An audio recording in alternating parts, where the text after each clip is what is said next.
100 million, 9 digits. My heart trembled.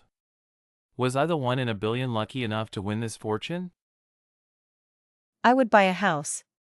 Get my husband a luxury car. Hire a caregiver for my parents. Excited, I rushed home to share the good news with my husband. But the scene before me made my heart sink into an icy abyss.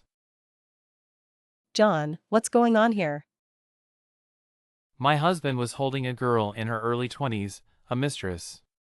He looked at me coldly, disdainfully, and raised a sheet of A4 paper, a divorce agreement. Let's get a divorce. Why, John? Haven't I been good enough to you? The mistress glanced at me, scrutinizingly.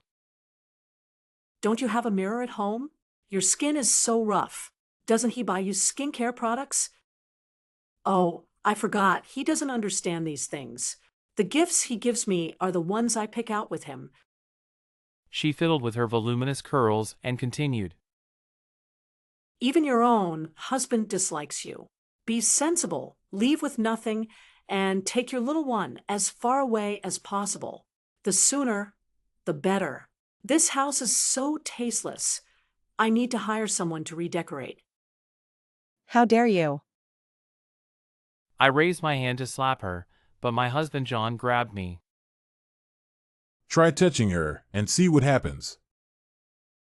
The mistress calmly hid behind him, a smirk playing on her lips. I earned all the money over the years. The house and car are mine. You leave with nothing. I couldn't believe my ears. In college, your family was poor, while mine was relatively well off. After we started dating, I would use my allowance to buy you breakfast and daily necessities. Even in the early years of our marriage, we relied on my dowry. Later, he got promoted, and at his request, I quit my job, despite earning $200,000 a year, to raise our children and waste my prime years on trivial household chores. I used to be an executive. Of course, everything else is yours. It's only fair after all these years. Listening to his malicious distribution, I became even more clear-headed.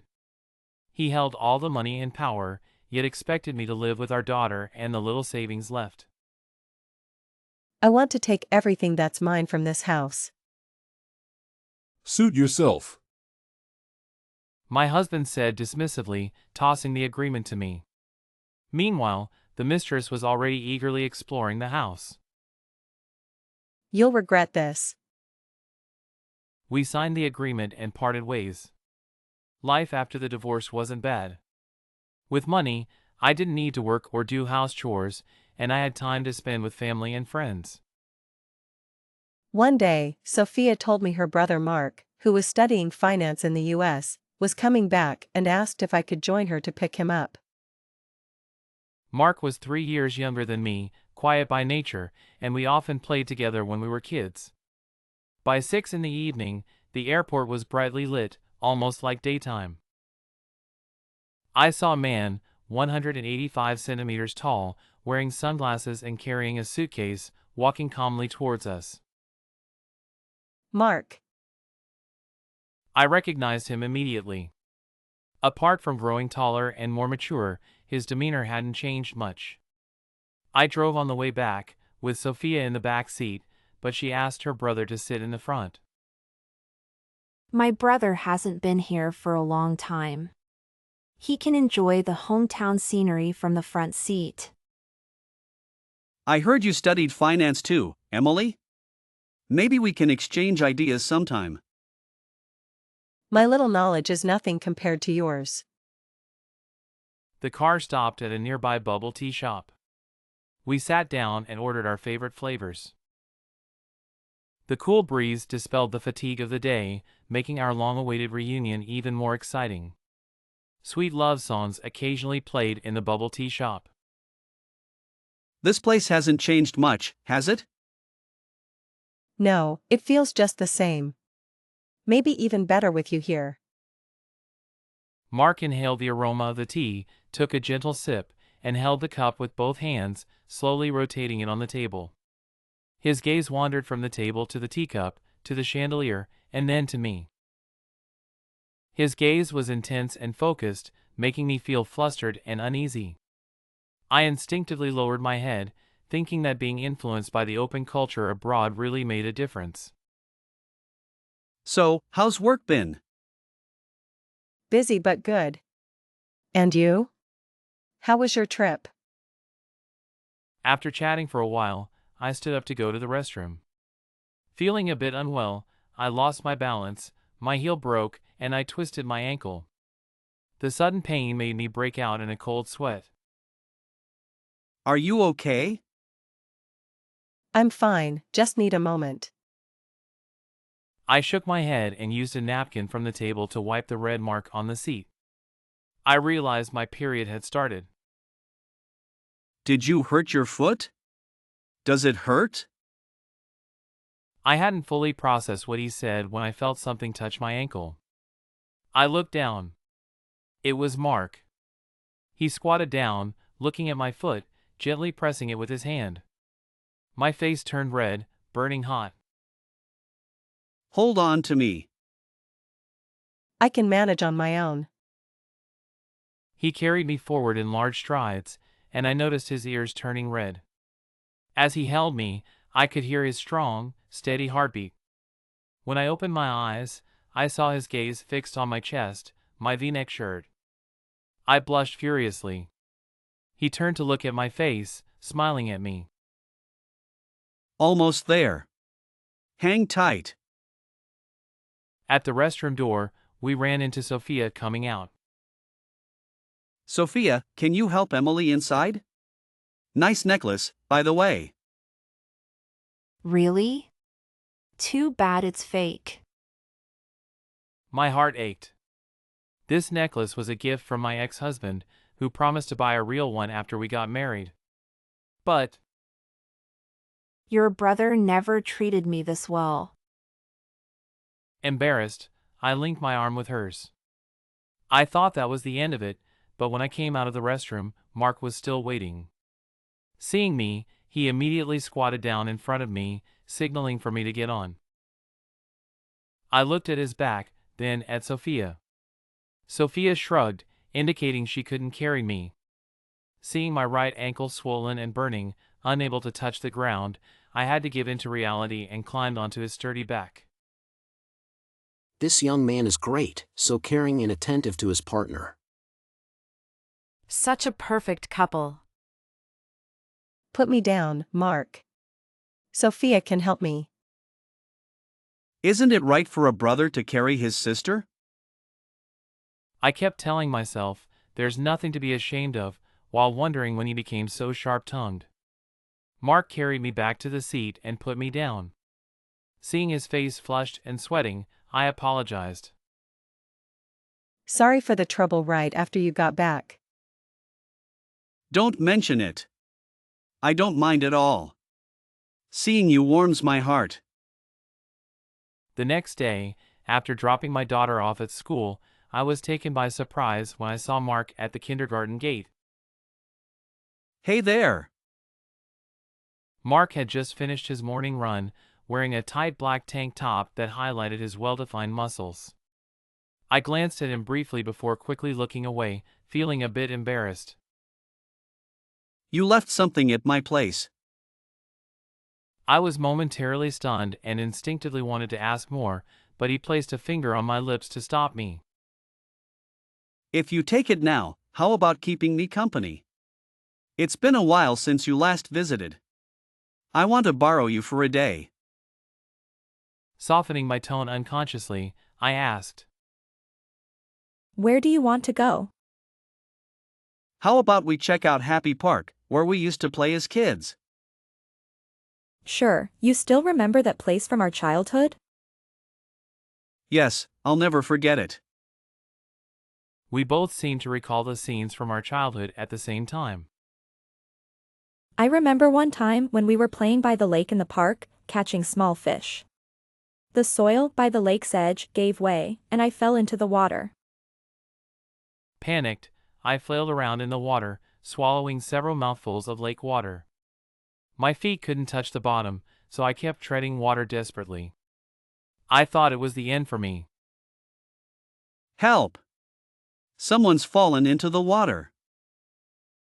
Mark was as anxious as an ant on a hot pan, pacing back and forth. Looking around frantically, he found a tree branch, bent down, and with one hand holding onto a willow tree by the lake, he extended the branch to me. Grab it, quick! I'll pull you up. I grabbed the life-saving branch, and soon an uncle arrived to help. Together, they pulled me up onto the shore. Soaking wet, I shivered from the cold. Change into my shirt. The autumn wind is chilly. Mark quickly took off his t-shirt and told me to change in the park restroom. I noticed the goosebumps on his arms and his trembling legs, feeling how cold he must be. Yes, I'll never forget it either. I paused, concerned. Were you scared back then? Did you catch a cold afterward? Scared? I was more scared that you might drown. A cold was nothing compared to your safety. Thank you for being there. Shall we go see what that place looks like now? Mark looked into my eyes with a determined expression. Yes, let's. We walked to the lakeside, where the scenery was still picturesque. The lake water was clearer than before, and the willows by the shore swayed gracefully in the wind. At the spot where we had fallen into the water, near the willow tree, there was a long bench. We sat down facing the lake, enjoying the open view, fresh air, and the sunlight filtering through the leaves, casting a warm glow on us. Your eyes look strange. Close your eyes and don't say a word. I want to fulfill a promise I made when we were kids. I obediently closed my eyes, waiting quietly for what was to come. Suddenly, I felt something cool and dangling around my neck. It was a necklace. Could it be that Mark was fulfilling his childhood promise? My heart raced with excitement, and I couldn't help but open my eyes and look down at my chest. Do you remember this from our childhood? Some parts one remember, some parts I've forgotten completely.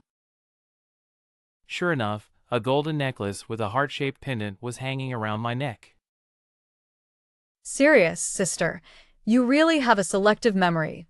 Mark gazed deeply into my eyes, his tone a mix of teasing and sighing.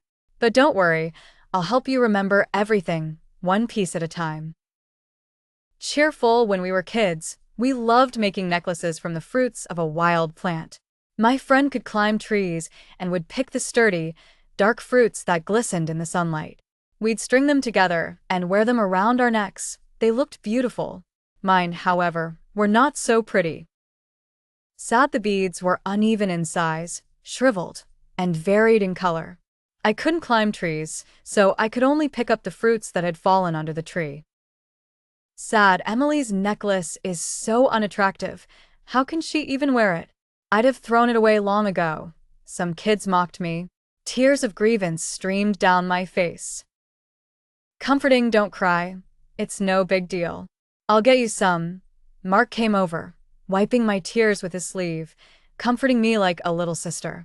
He climbed up the tree like a nimble monkey, quickly picking the ripe fruits and putting them in his pocket. Cheerful the fruits at the top of the tree were ripe, plump, and round. Mark took them home and asked his mom to help make them into necklaces, one for each of us. Mark held my hand and brought me back to the group of kids. Boasting, how about this? Not worse than yours, right? He boasted to the kids.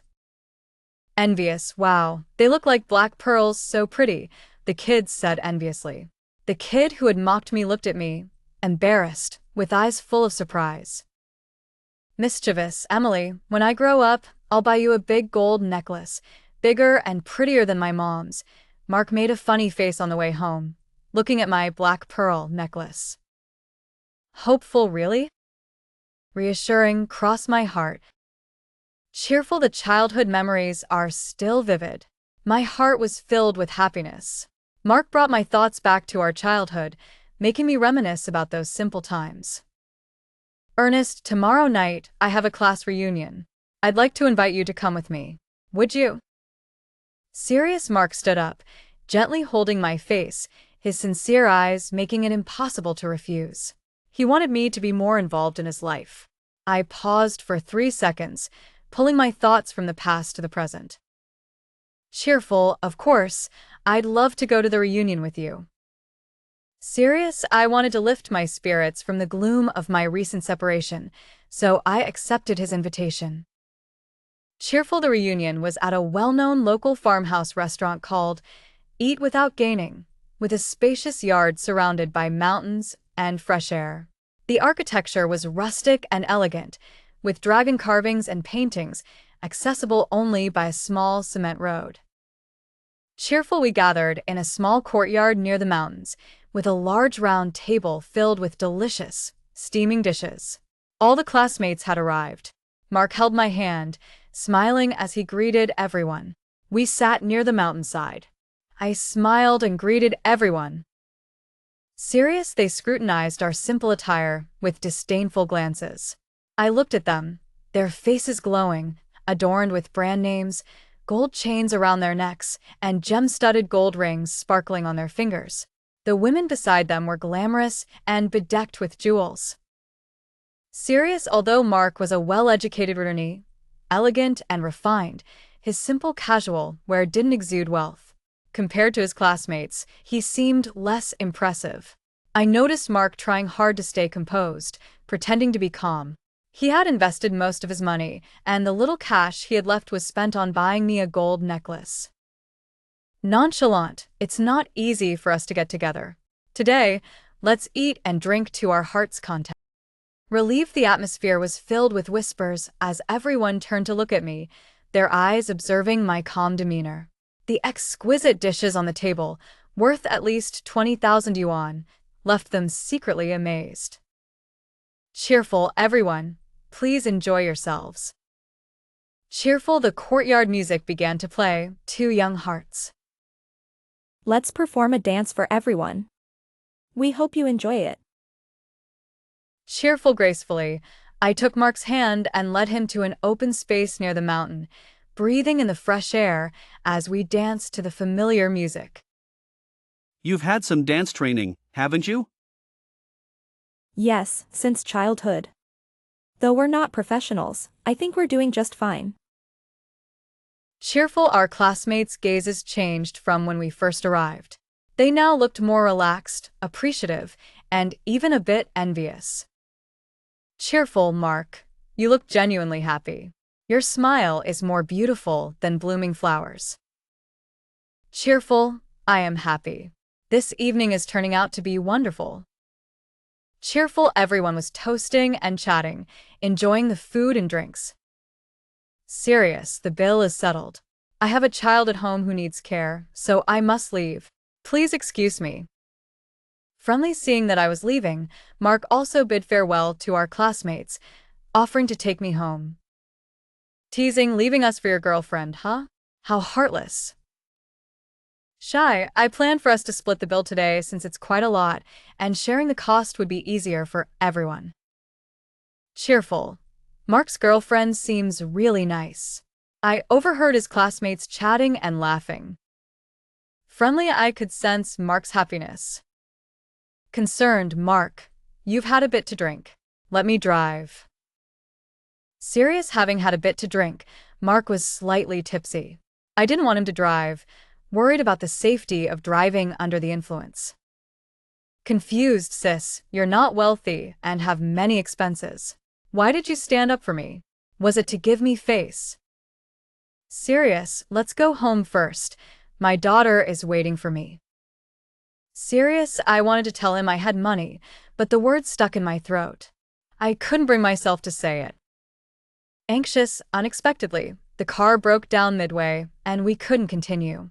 Anxious, I had to call for help from the traffic police. Serious, the next day, since we needed a car, Mark gritted his teeth. Hopeful, let's check out the car show. We'll borrow some money from friends and family. Once my investment improves, we'll pay them back and buy a suitable car. Thoughtful, he seemed to be struggling. Serious, let's go and take a look. Excited, we arrived at the car show, where a dazzling array of cars greeted us. Black, white, silver, luxury brands, ordinary ones, all lined up, making us dizzy with excitement. Excited, that white car is gorgeous. Excited, we walked over and examined it closely, opened the doors, and sat inside to experience it. Serious, I noticed Mark's troubled expression. It was beyond his budget. Casual, let's just take a look and experience it. Excited, after checking out the car, we stepped out and unexpectedly ran into my ex-husband John, who was examining the car with his mistress. Serious, the car looks nice, but it's a bit pricey. Surprised, our eyes met, and I saw the surprise in John's eyes. Angry, the sight of them made me feel sick. Angry, how dare you look at such an expensive car when you're broke? It's laughable. Angry, the mistress sneered, her eyes narrowing and a cold smile playing on her lips. She had taken my husband, my house, my car, and now she was openly mocking me.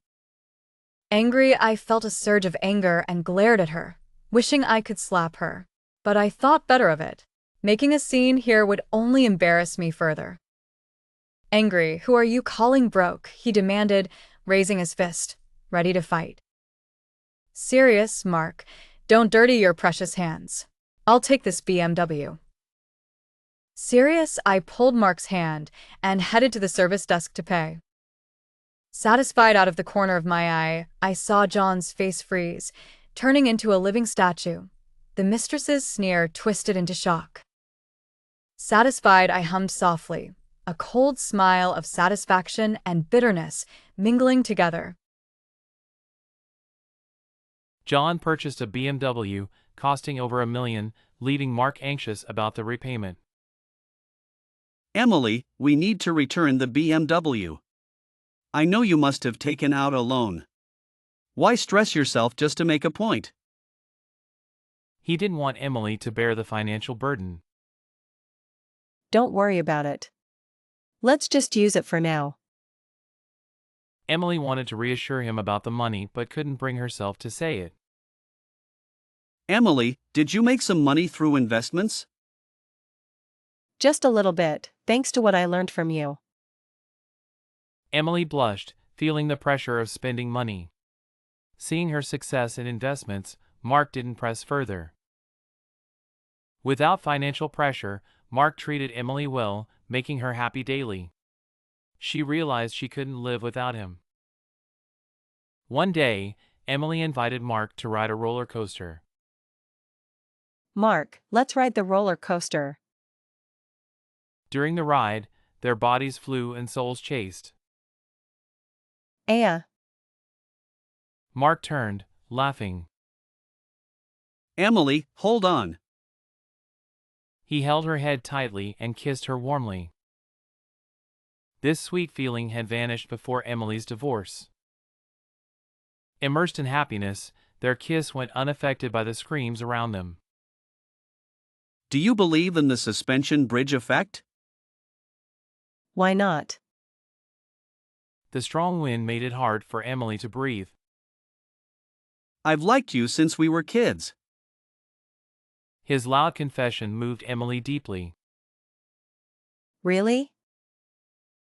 She kissed him passionately. Their feelings deepened, and Emily invited Mark to ride the Ferris wheel. They say hearing a boyfriend's confession on a Ferris wheel is magical. Do you believe your name will be on the Ferris wheel tonight? I don't believe it. As night fell, they drove the BMW to their destination. Wait in the car, I'll come get you. Emily obediently waited. After a while, Mark returned. Come on, I'll take you to the Ferris wheel. Seeing Mark's mysterious look, Emily had many guesses. Wow. A line of sweet words flashed. Emily, I love you. Tears welled up in her eyes. Come on, let everyone witness our love tonight. He led her to the Ferris wheel. The bright words stood out, attracting tourists. At the highest point, Mark knelt with a ring in hand. Marry me. Cheers erupted below, followed by a romantic song. Marry him. Marry him. Emily, excited and tearful, extended her hand. Their relationship reached the point of discussing marriage. After a fun outing, Emily returned home early due to an urgent matter, while Mark picked up her daughter. A few minutes later, a knock on the door. Mark? She quickly opened the door but found John standing there. Get out, I don't want to see you. John insisted he had the right to see daughter.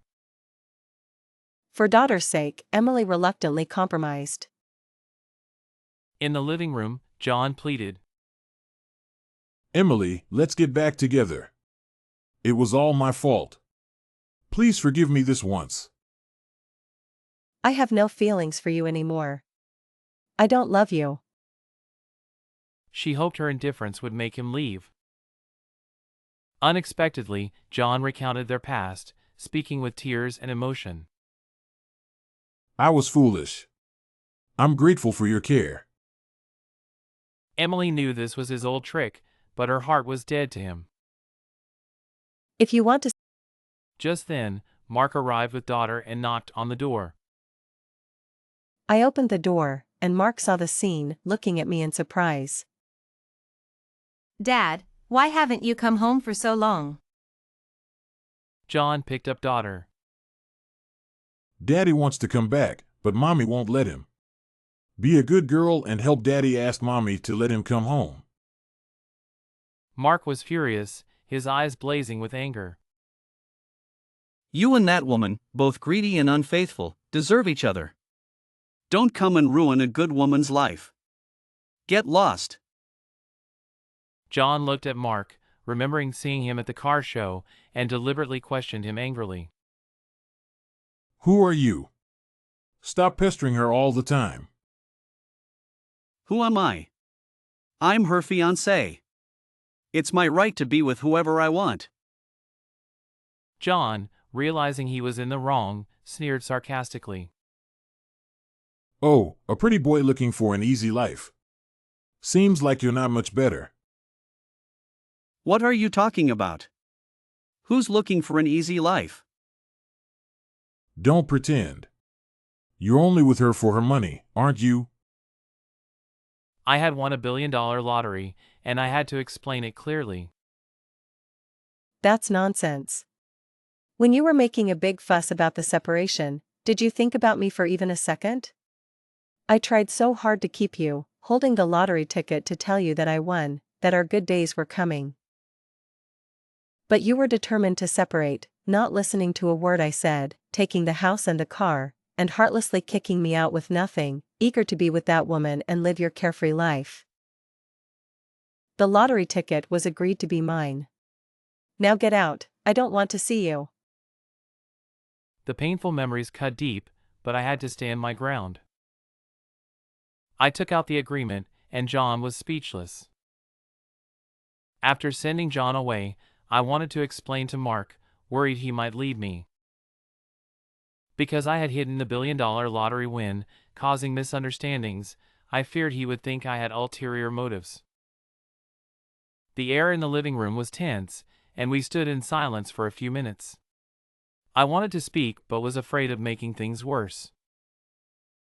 Conflicted. Emily, would you wait for me for a few minutes? He went into the room and came out shortly, holding a sheet of paper, handing it to me. I took it and read, all premarital property belongs to the woman. Mark's handwriting, X year, X month, X day. I couldn't hold back my tears any longer, letting them flow freely.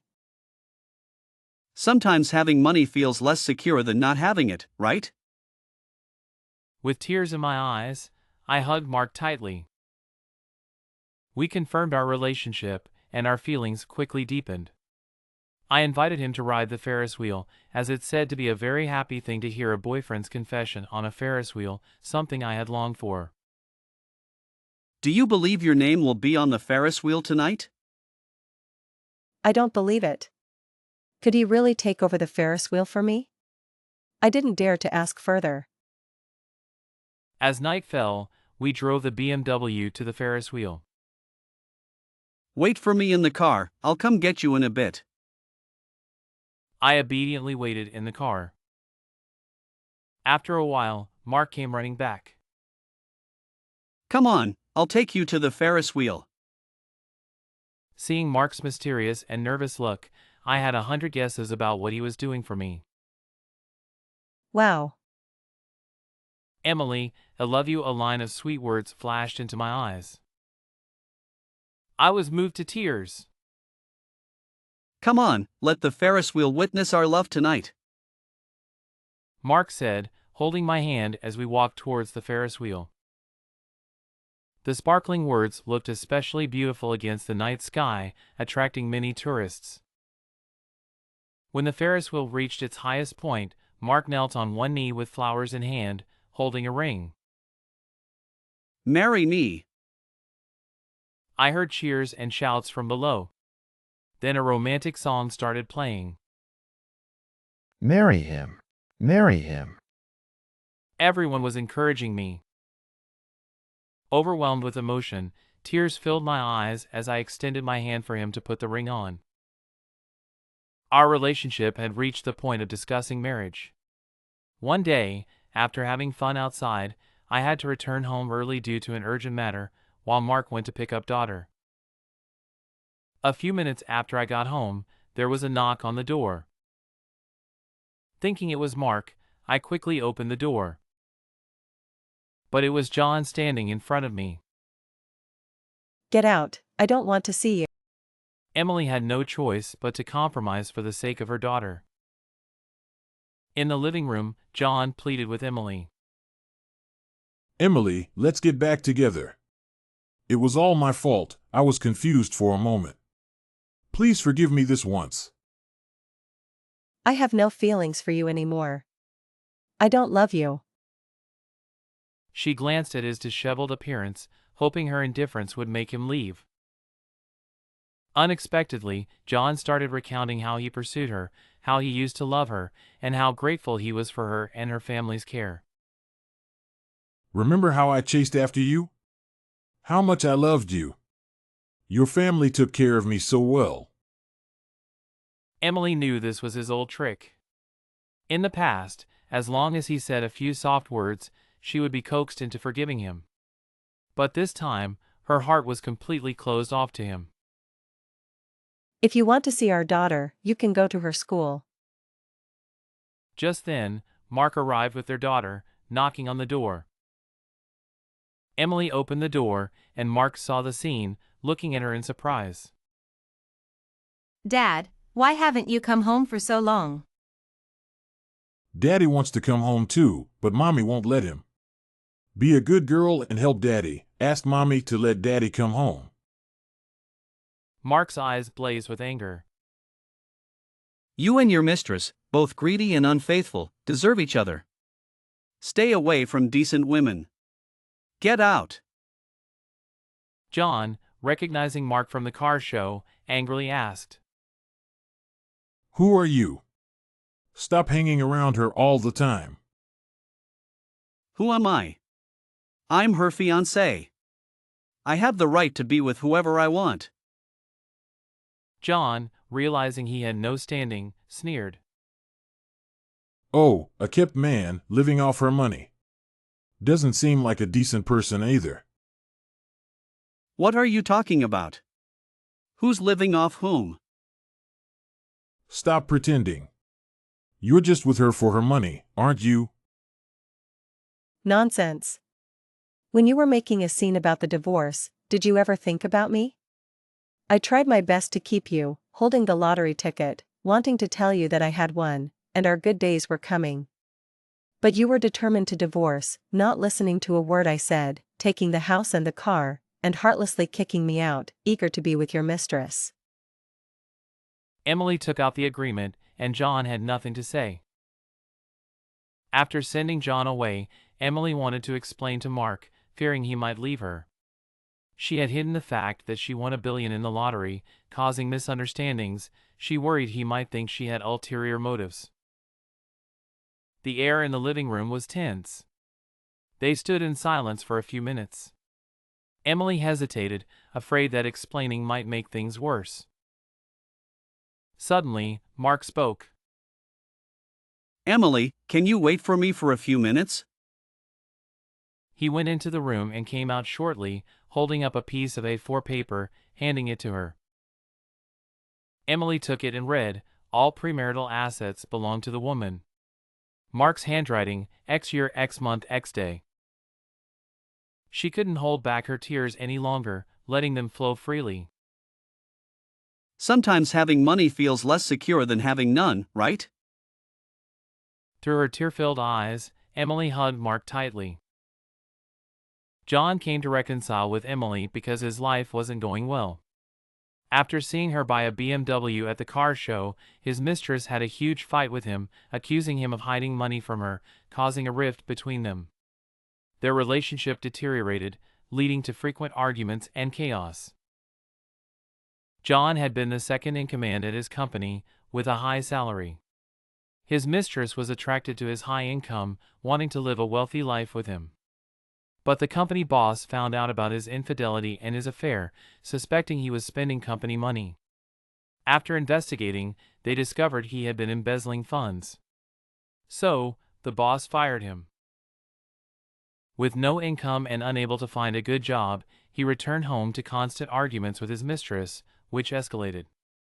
Eventually, they had a huge fight and divorced. The house and car were taken by the mistress, leaving him alone. He thought of Emily and his daughter. Knowing she wouldn't pay attention to him, he used their daughter as an excuse to try to come back into her life. He secretly observed and found that Emily was happy with Mark, remembering that she mentioned winning the lottery during their divorce. He had been too eager to be with his mistress to pay attention to that. With a house, car, and high-paying job, he felt secure. He signed the agreement without worry. Fate played a cruel joke on him, leaving him penniless in a short time.